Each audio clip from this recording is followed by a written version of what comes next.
కానీ ఎట్టి పరిస్థితుల్లో కూడా శరీర త్యాగం చెయ్యాలనుకోకూడదు, తెలుసుకోండి ఇక్కడ. అయితే ఈ శరీరంతో బ్రతకడం కష్టం కదా అంటే ఇంకో మాట చెప్తున్నాడు.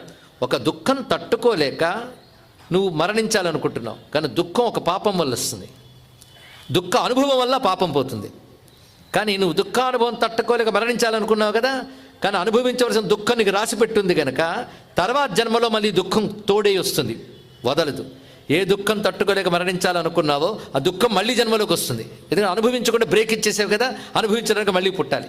అప్పుడు ఏం జరుగుతుందంటే ఆ దుఃఖం అనుభవించడమే కాదు, ఆత్మహత్య అనే మహాపాపం వల్ల వచ్చిన దుఃఖం కూడా అప్పుడు వస్తుంది, తెలుసుకోండి ఇక్కడ.